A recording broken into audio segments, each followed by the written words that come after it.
Hello, listeners, and welcome back to Bite-Sized Tales, your audio flash fiction podcast.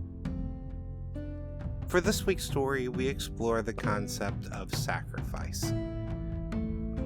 The question is, who really pays for a sacrifice?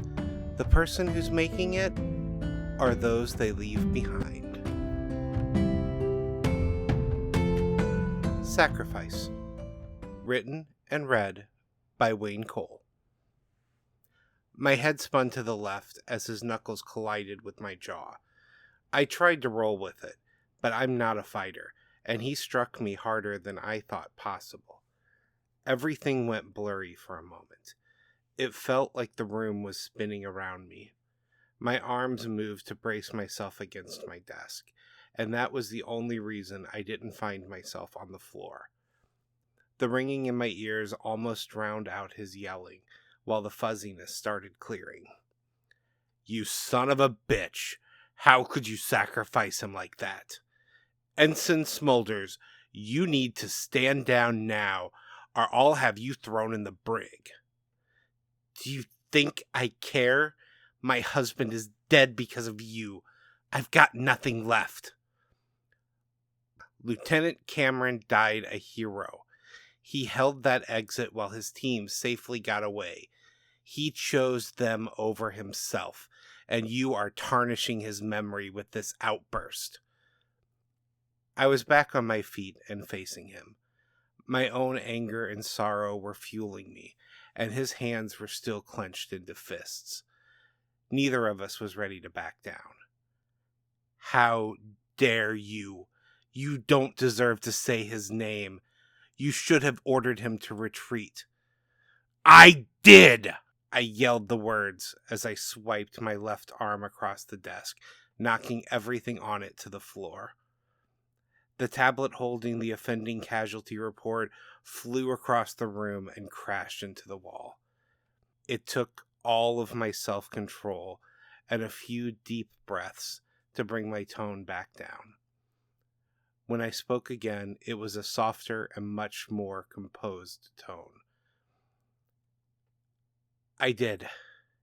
He disobeyed that order, and if he hadn't, no one would have left that station alive. I made the wrong call. He made the right one." "How can you say that? He was your brother." "Because it's the truth. You just can't see it yet." I let my voice soften even more. "Frankie loved you. You were his world. But to him, duty came first. He knew that the only way his team could get out was if someone stayed and held that passage. So he did it. He always put others before himself, right up to the end. I respect his choice, and you are going to have to learn to accept it."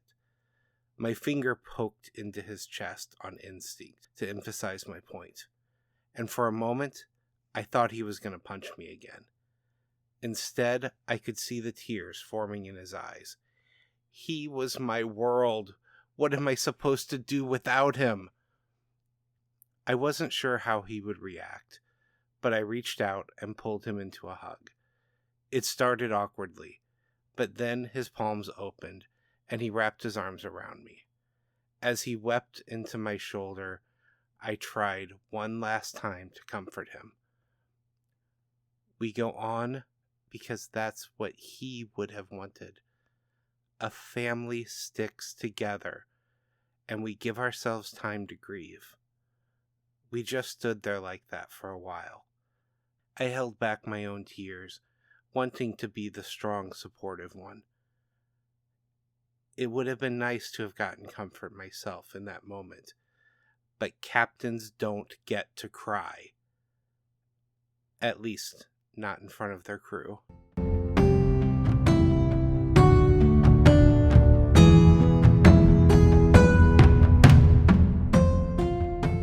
And now a word from our author. I originally wrote and put this story out on my Fiction Fragment Fridays, back in December of 2020. This was not long after I started doing those Fiction Fragment Fridays.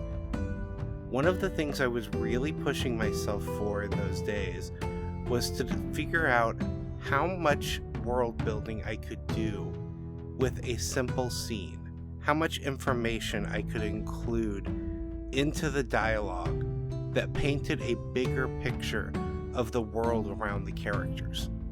When I was trying to decide what story to run this week, I looked back through some of those old stories and I found this one.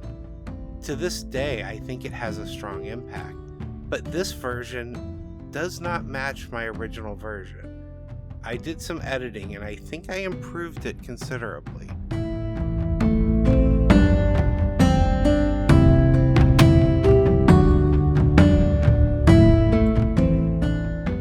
This chapter of Bite-Sized Tales has been brought to you under a Creative Commons Attribution, Non-Commercial, No Derivatives 4.0 International License.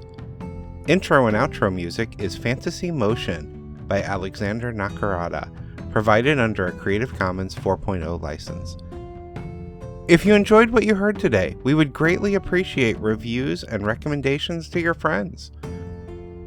Finally, for more information about our authors, please visit bitesizedtales.com. We look forward to reading to you next time.